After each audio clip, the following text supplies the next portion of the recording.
Baltimore Ravens head coach John Harbaugh is no stranger to using analytics to guide in-game strategy, but his decision to attempt a 4th and goal from the 2-yard line with less than 4 minutes to go in a tie game, as opposed to trotting out GOAT placekicker Justin Tucker to break a 20-20 tie, was fairly radical, even by his standards. As it turns out, Harbaugh made a bad choice, as quarterback Lamar Jackson was intercepted by Jordan Poyer and Buffalo went on to drive the length of the field, making it possible for the Bills to kick the game-winning field goal as time expired.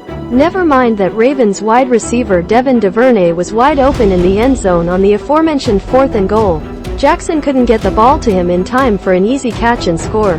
That said, Harbaugh's decision, and Buffalo's subsequent drive, got Ravens All-Pro cornerback Marcus Peters so enraged that he was seen throwing his helmet and screaming at his head coach on the sidelines, to the point that he had to be restrained by teammates. Analytics are fine, but consider the context. After the game, Harbaugh explained his rationale, but it seems the overwhelming majority of Ravens fans weren't buying it. In fact, Harbaugh's decision spawned several threads on Ravens Reddit, including one titled, "Marcus Peters represents all of us," reflective of the anger felt by the fanbase about Harbaugh and his coaching staff, among other things. Unpopular, but it's time to blow the staff up. There are obvious coaching issues at hand here, and it isn't getting any better. Every year we win the draft and have 2 playoff wins since we won the Super Bowl to show for it. Read the top comment. Another fan said analytics are fine and all, but you gotta consider the context of the decision you're making, noting that it made more sense to take the 3 points, in light of the fact that the offense had not scored any points in the second half and was not executing.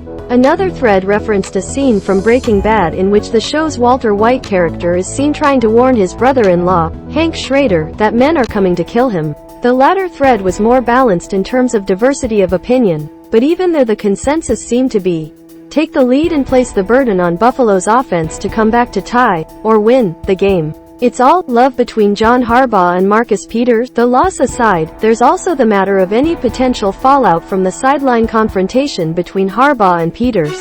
At his press conference, Harbaugh was asked about Peters being visibly upset with him. "We've got a great relationship. We've got an honest relationship." "Well, see," quipped Harbaugh. Of course, Harbaugh and Peters won't have much time to dwell on the defeat. Next Sunday the Ravens host the defending AFC champion Cincinnati Bengals on Sunday Night Football. Kickoff is at 8:20 Eastern Time on NBC.